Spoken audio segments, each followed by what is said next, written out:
Hey folks, this is Rhykker with a Diablo 3 Necromancer beta video showcasing the generator skills, the primary skills. We're going to showcase the skills as well as give our initial impressions, and we'll eventually showcase all the skills, but we want to keep these videos in digestible chunks. If there are more things that you would like to see, folks, do drop a comment letting us know what that may be. But first order of business, time to show off the /dance command for the Necro, and as you can see, it's just a sarcastic slow clap.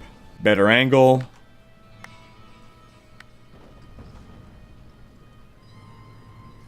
So there you are. It's either that there won't be a dance animation or this is just a temporary placeholder, because if you do the numpad commands, I believe that is one of the possible animations that we could see. I'm trying to go through them quickly here. I could have sworn I saw it appear. Yeah, there we go. So I'm pressing 6 and it makes the same clap. But now on to the skills. Now one thing you'll note about the Necromancer is that he has fewer skills than other characters. And that's not really a bad thing, because for all other characters you have like a wide assortment of primaries and a whole lot of skills, but a whole lot of skills that don't even end up getting used. So the focus of the Necromancer was to make more useful skills rather than just make a whole lot of skills. And amongst the primaries, you have 3 different primaries, each of which serve a very different purpose. Bone Spikes is your ranged primary, Grim Scythe is your melee primary, your generator I should say. These are your generators, folks. And Siphon Blood is a little different. Siphon Blood is a ranged generator that also heals you. So right off the bat, all 3 are very different. Now let's see them in action. We'll start by showing the unruned Bone Spikes. Right there, you see spikes pop out of the ground. Now we're going to apply the first rune, Sudden Impact, which stuns an enemy. This will kill this guy, but we'll do it on, you see the corpses generate, we'll do it on this guy. And he is stunned, as you can see. So next rune will be Bone Pillars. This one's a little different.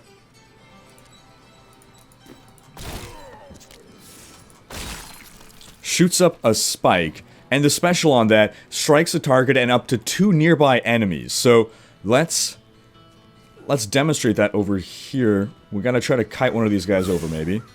Alright, so we're gonna poke him, and there you can see the other additional spikes pop up. There you go. So the nearby enemy range is, it seems to be roughly a little bit less than the distance between these 2 corpses. As you can see, we're gonna try to, no, come on. Kite back, kite back. Okay, I think it's in range now to hit both. Nope, not even. So it's a pretty small range. We'll try here. There we go, that hit 2 targets, that hit all 3. So it seems to be about, I would say, 10 feet radius within each other, next to each other. Then we've got Frost Spikes. So Frost Spikes just leave a patch of ice behind, that slows movement speed for 0 seconds. I think that means it just slows them while they're actually in it. So here. Well, that insta-killed him, but there we go. Now he's going to slowly walk over, and as soon as he well, he's still going slow. That seems to be a display error, actually. It seems like it should be more than 0 seconds, because they stay slowed once they exit the patch.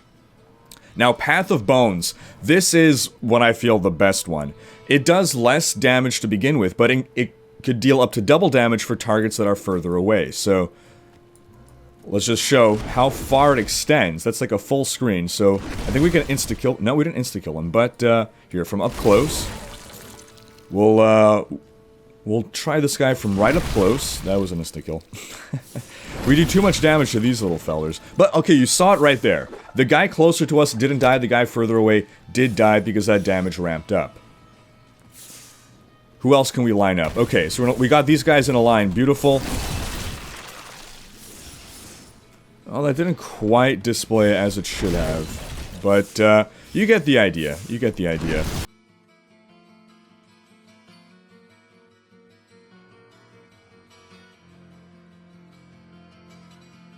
The best part, in my opinion, is that it can strike more targets than any other rune on this. Which is what I believe makes it the most useful. Then you have Blood Spikes, and that's one that also heals you a little bit. It also applies a bleed, but that's going to be insignificant. You know, generally your generators aren't going to be dealing a whole lot of damage. In most builds, there are some builds, you know, endgame builds in the game that do rely on generator damage, but they are far and few between. Few and far between. Yeah. So the fact that it only heals you for 0.5% of your total life over the duration means you really got to be hitting a lot of enemies to make this worthwhile. Alright, now we're going to pop that, and you see it barely does anything. It's barely even worthwhile as a heal.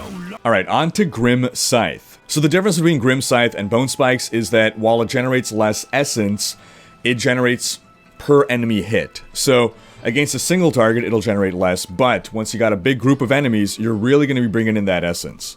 So just by itself, unruned, looks like that.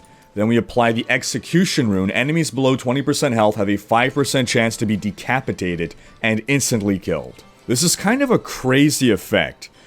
I could imagine on a Rift Guardian, if you can be in a party and you get a Rift Guardian down to 20% health, and then you got a Necromancer with super fast attack speed, this seems like it could possibly be crazy OP.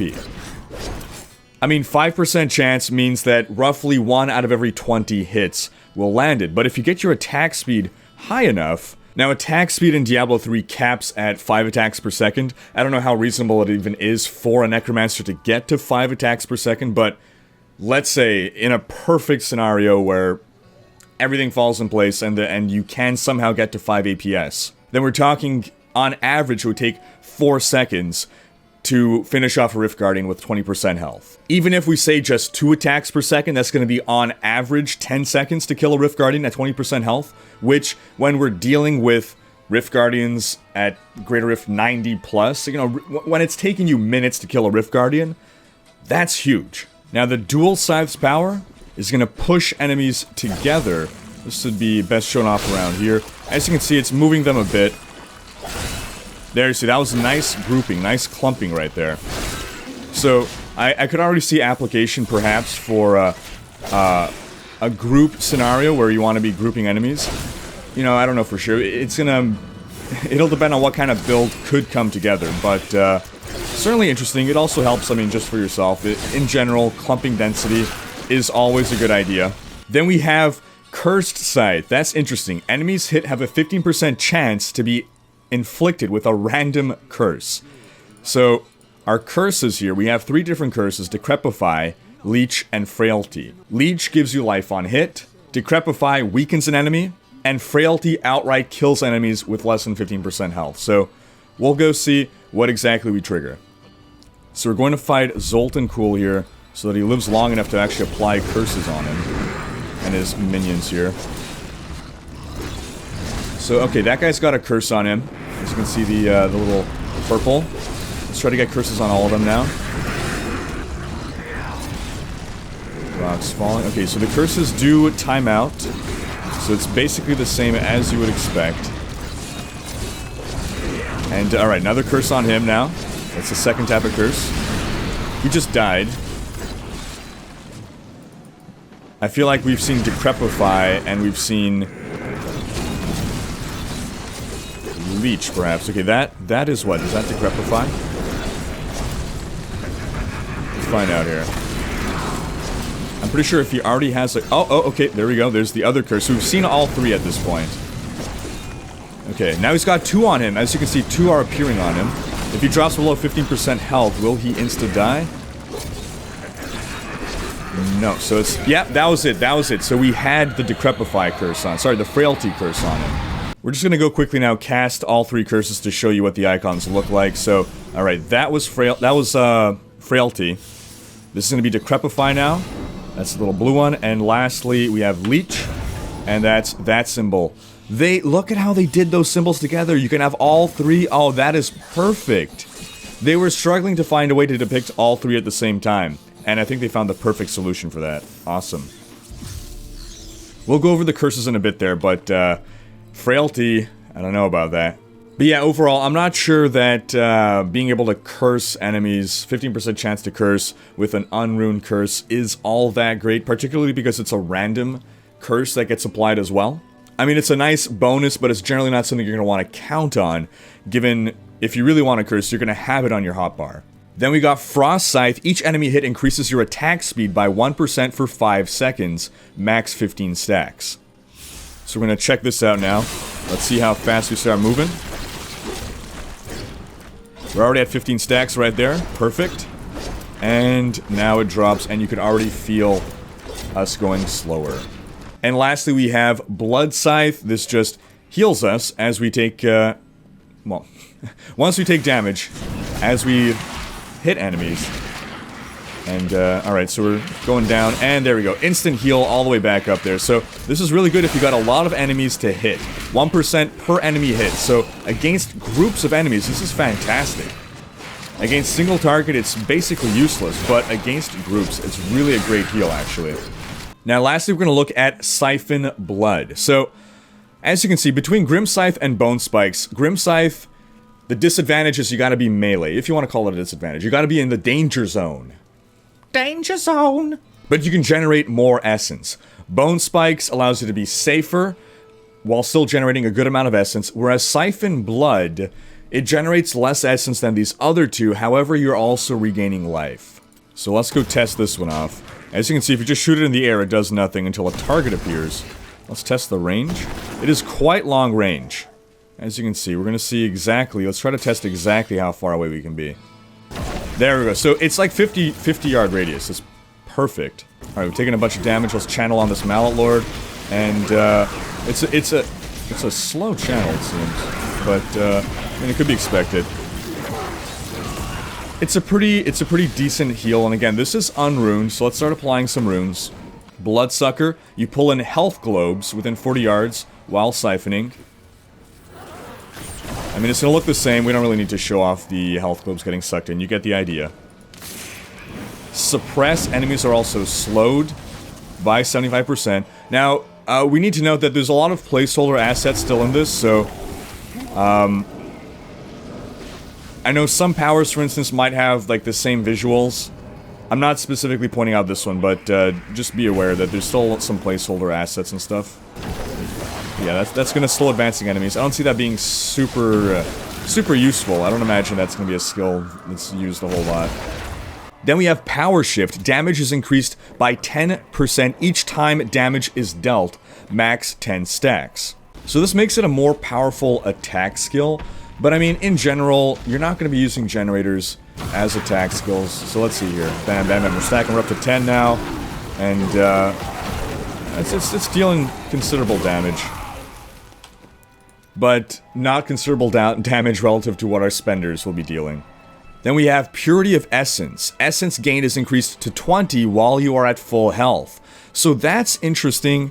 That makes it a somewhat better essence generator. It's kind of a nice blend, I suppose, between regaining health and regaining essence. The thing is, under real circumstances, you're probably going to be taking damage so much, or so quickly, that you're probably never really going to be regaining essence. So, it seems overall you're probably better just going off with a proper generator and using another power to regain health. We'll go over other powers that'll enable you to regain health, but overall I'm not finding Siphon Blood as useful as Bone Spikes or Grim Scythe. And then we have Drain Life, which is a pure life drain power. So this one no longer generates any essence. Alright, so we're starting to take quite a beating now. We're going to start the regen process, and you know, mid-combat, it's kind of keeping up with the incoming damage. We're slowly starting to generate. It's noteworthy, but again, you're probably not going to be standing there channeling health. That's another problem. Channeled skills.